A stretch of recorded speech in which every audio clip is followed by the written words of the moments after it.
Hello, and welcome to Reps to GOG, the only game review show that I'm aware of with a Greek-inspired mission goal.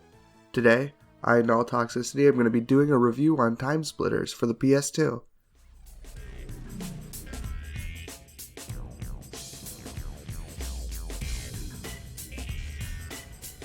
First and foremost, I want to talk about emulation. I'm running the game on PCS X2. The game runs pretty well on my machine. I can play every level, and the only weird bug I had was that I could see lights of each level through the walls at certain draw distances. It was a bit jarring at first, but it didn't subtract from my experience at all. Now that that's out of the way, I need to make y'all understand where TimeSplitters comes from. Ever heard of this tiny indie company called Rare? I think they made some Donkey Kong games or something. Regardless, during the 5th generation of consoles, Rare made some sick first-person shooters by the name of GoldenEye 007 and Perfect Dark for the N64. The games were massive successes. If you want to hear more about them, I'm sure there's a channel dedicated to reviewing every N64 game. Around 1999, a bunch of dudes who worked on the aforementioned games left Rare to form their own video game company, and thus Free Radical Design was born. With high hopes for the trendiness of the PS2 and a crew of 18 men, David Doak, Steve Ellis, Carl Hilton, and Graham Norgate set off to make TimeSplitters. It's the year 2000. The PS2 is out. I was 6 years old. TimeSplitters drops like a bomb. I definitely didn't have PlayStation 2 back then. I was probably still playing my N64. I wouldn't play a TimeSplitters game until 2005. But here I am, 25 years old, ready to take this beast of a release title on. Booting up the game, you'll be given an option to create a profile, and then you'll have two options for gameplay: story and arcade mode. I'm just going to jump right into story mode and we can get to arcade mode later. I'm going to be honest with you, the game doesn't tell you what the story is about. At the time, we were living in the age of game manuals, and you know what? I tried to find the instruction manual. Seems like there's only two sites that mainly archive game manuals, one being replacementdocs.com and the other being archive.org. Neither of these websites had the manual for this specific game, so I've had to solely rely on the back cover for information about the story. Basically, TimeSplitters is the name of a race of evil monsters that reside in a dimension outside of space and time as we know it. They've been slumbering for some time, and are now awoke and bespoke and ready to invade a collection of heroes who know not each other nor their enemy over the course of 100 years.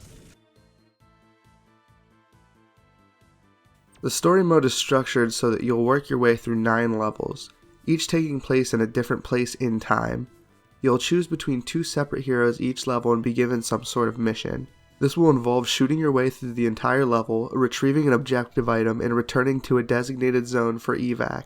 Once you retrieve the object, these pesky TimeSplitters will start warping in and hurling green blobs of energy at you.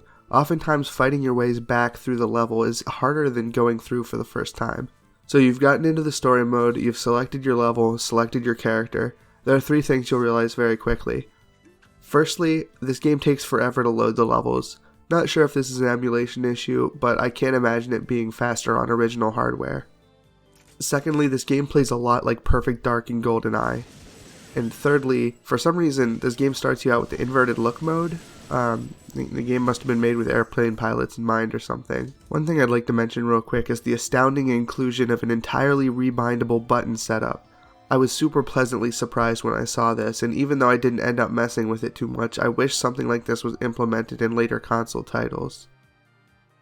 This game has super heavy auto-aim to counterbalance the generally lackluster amount of control you have over your aim in early console shooters. You have the ability to precisely aim by holding a button, which is surprisingly not invalidated by the auto-aim because you'll find certain enemies need to be shot in the head or else they'll keep getting back up.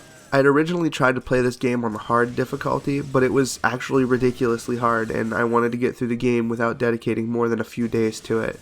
So I resigned myself to normal mode. The difficulty curve in TimeSplitters is actually pretty interesting. The difference between easy, normal, and hard mode is the amount of enemies that spawn per level, and where cover is spawned in the game. On the easiest mode there will be less and less enemies and less cover, but on the hardest mode, enemies will be ample and they'll have way more cover than you do. In this game, if you die, you have to start the whole mission over again, so normal mode seems pretty fair without being too forgiving. Every mission you'll be given a gun to start with in a mission. You'll pick up a plethora of different guns throughout the level you're working on. These weapons range from basic handguns to shotguns to even missile launchers and miniguns. Every weapon has a normal fire button and an alternate fire button.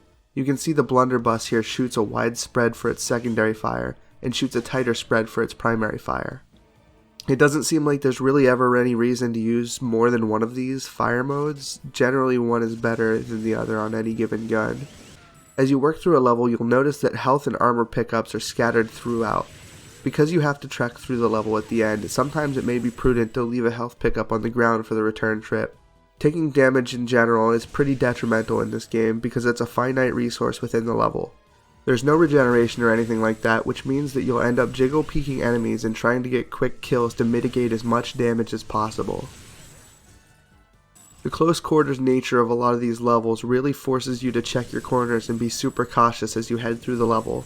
If you want to beat a level fast, it seems the best way is to memorize where all the spawns are and be pre-shooting where the enemies are or will spawn. Remember when I talked about the clunkiness of early console FPS games? The movement in the game feels great, your character is always fast, they feel like they can run and gun. But the second you have to check tight corners or any sort of verticality is involved, it makes the clunkiness really glare through. All of a sudden your auto-aim god character can't hit the broadside of a barn. This however was a mild annoyance at its worst. The AI in this game is pretty decent. If you're poking around behind cover, they'll yuck grenades at you and force you out of cover and then laser you with their ridiculous aim.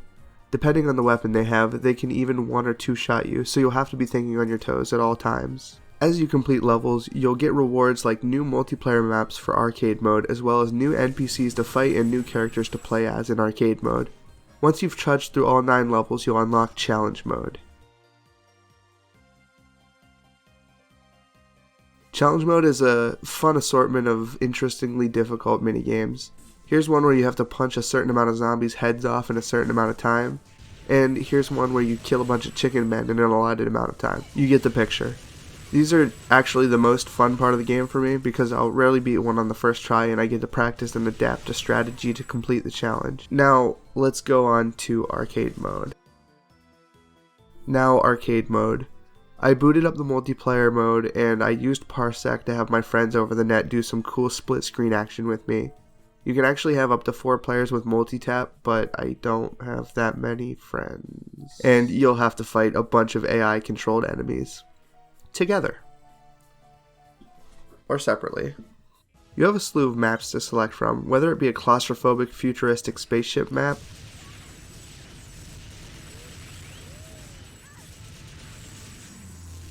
or a wide open medieval castle courtyard.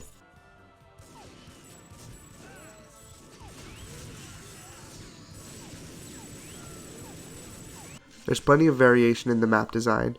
Each map has its own selection of game modes to play on. You've got a free-for-all deathmatch mode, capture the bag, which is capture the flag with up to 4 teams, and bag tag, a game mode where a bag spawns and you have to pick it up and hold it for a certain amount of time to win, while the rest of the enemies hound you to procure the bag for themselves. These 3 are what I would call the core gameplay multiplayer modes. Almost every map has them.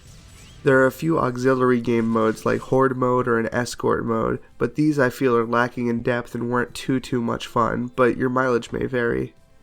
So you'll pick your match settings, which, may I say, are pretty freely customized, and select your character. This time you'll be greeted with all the characters you could play in the story mode as well as any you've unlocked through challenges.